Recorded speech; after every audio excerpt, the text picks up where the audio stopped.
Hello friends, welcome back to Surabhi की पाठशाला। आज हम एक न्यू चैप्टर स्टार्ट करने वाले हैं which is financial management. So in this video I have explain the concept of financial management, objectives and the different types of financial management decisions. So what is financial management? एक company के या एक organisation के point of view से अगर देखा जाए तो फाइनेंस क्या होता है? कैपिटल, उसको हम कितने तरीके से या कैसे तरीके से मैनेज करते हैं, इस फाइनेंशियल मैनेजमेंट वो कंसर्न होता है with the optimum procurement as well as the usage of finance. So financial management is concerned with the optimum procurement. Procurement मतलब हम कहाँ से अपने फंड्स को लेकर आते हैं, इकट्ठा करते हैं या रेस करते हैं, as well as जब हमारे फंड्स आ जाते हैं तो उसे हम कैसे यूज़ करते हैं.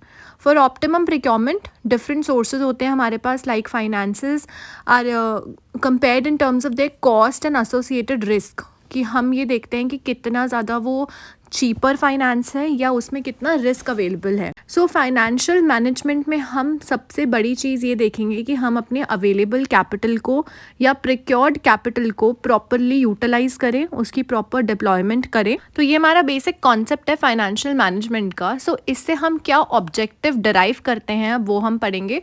सो what are the objectives of financial management?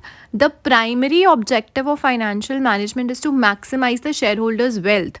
Share holders कौन होते हैं? द पीपल, द इंडिविजुअल्स और group of individuals who invest in a company, जो हमारी कंपनी में इन्वेस्टमेंट करते हैं. तो हमारा as a company, as an organisation is the main important goal is कि उनकी शेयर होल्डर वेल्थ को इंक्रीज करना, which means maximization of the market value और price of equity shares of the company. In other terms ये profit increase करना ही हो गया कि जब हमारी मार्केट वैल्यू इंक्रीज हो जाएगी, गुडविल इंक्रीज होगी, तो नेचुरली हमारी इक्विटी बढ़ेगी.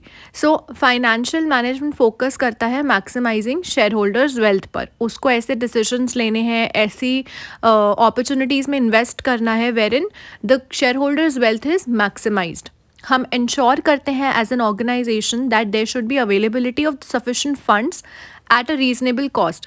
हमारे पास अवेलेबिलिटी होनी चाहिए फंड्स की, हमें उन फंड्स की सेफ्टी इंश्योर करनी है, and we should always avoid idle financing. Idle financing is कि हमारे जो फंड्स हैं वो ऐसे ही वेस्ट नहीं पड़े होने चाहिए.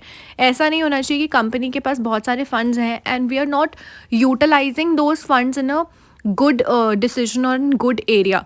तो हमें इन कुछ चीज़ों का ध्यान रखना है वाइल मैनेजिंग हमारे finances. The next is the types of financial decisions. Financial decisions are of three types: investment decision, financing decision and dividend decisions. इन तीनों ही टाइप ऑफ डिसीजंस के काफ़ी सारे फैक्टर्स हैं जो हमें ध्यान में रखने पड़ते हैं while we take these decisions in an organisation. तो सबसे पहले ये देखते हैं कि what is investment decision. Investment decision relates to how the firms funds are invested in different assets so that the firm is able to earn the highest possible returns on any investment. जब भी हम as an organization कोई भी investment करते हैं, कोई भी ऐसा डिसीजन लेते हैं जिसमें हमें अपने फाइनेंसेस को, हमें अपने कैपिटल को इन्वेस्ट करना है, उसको हम बोलते हैं investment decision. Investment decision can be long term as well as short term. Long term investment decision is also called as capital budgeting decision. ये दो नाम से यूज़ करा जाता है, दो टर्म्स यूज़ होती हैं, कैपिटल बजटिंग डिसीजन और लॉन्ग टर्म डिसीजन, जिसमें हमारा जो कैपिटल है वो ज़्यादा टाइम के लिए इन्वेस्ट हो रहा है. सो चलो अब ये भी देख लेते हैं कि कैपिटल बजटिंग डिसीजन क्या होता है. This decision involves the allocation of funds, मतलब फंड्स को लगाना, इन्वेस्ट करना टू डिफरेंट प्रोजेक्ट्स और assets with long term implications for the business. ऐसी एरिया में फ़ंड्स को इन्वेस्ट करना, ऐसे प्रोजेक्ट्स में फ़ंड्स को इन्वेस्ट करना जहाँ पर हमारा जो इम्पैक्ट है हमारी कंपनी पर वो काफ़ी ज़्यादा पड़ेगा, लॉन्ग टर्म के लिए होगा वो, which is more than 1 year, is refer to as capital budgeting decision.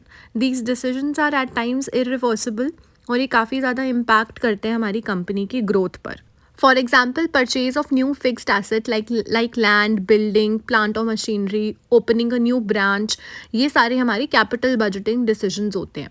अब हम देखते हैं कि फाइनेंसिंग डिसीजन क्या होता है.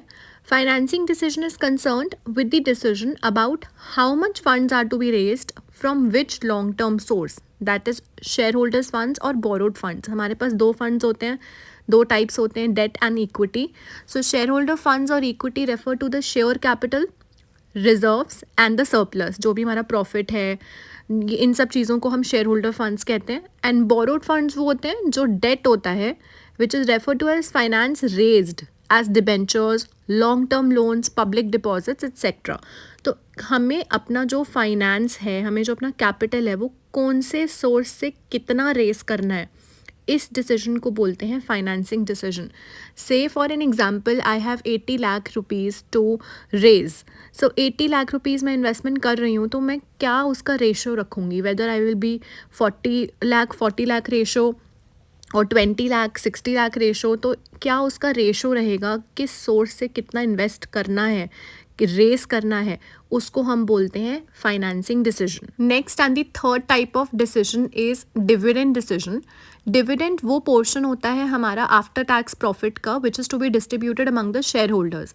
मतलब जैसे हमारा जो प्रॉफिट निकला, हमने उस पर टैक्स भी पे कर दिया, उसके बाद जो हमारे पास रेश बचता है, उसमें हमें कितना डिस्ट्रीब्यूट करना है शेयर होल्डर्स को, और कितना हमें रिजर्व करना है, कितना हमें फ्यूचर के लिए सेव करके रखना है। इन सब चीज़ों में हमें देखना पड़ता है कि क्या करना है। तो जो वो portion of profit after tax जब हम शेयर होल्डर्स को डिस्ट्रीब्यूट कर देते हैं, उसको बोलते हैं dividend.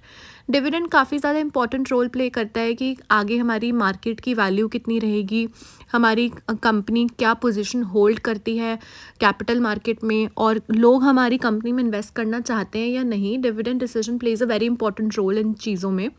So it relates to how much of the companies after tax profit is to be distributed to the shareholders and how much of it should be retained मतलब save करना in the business for meeting the investment requirement। कई बार ऐसा हो सकता है ना कि future में हमारे पास कोई ग्रोथ अपॉर्चुनिटी, ग्रोथ प्रॉस्पेक्ट आने वाला है, for that we need to retain some profit. So ये हमारा डिविडेंड डिसीजन है। So with this I end this topic. अब नेक्स्ट वीडियो में मैं आपको डिविडेंड डिसीजन के क्या फैक्टर्स होते हैं वो एक्सप्लेन करूंगी। Please like this video and subscribe to my channel. Thank you.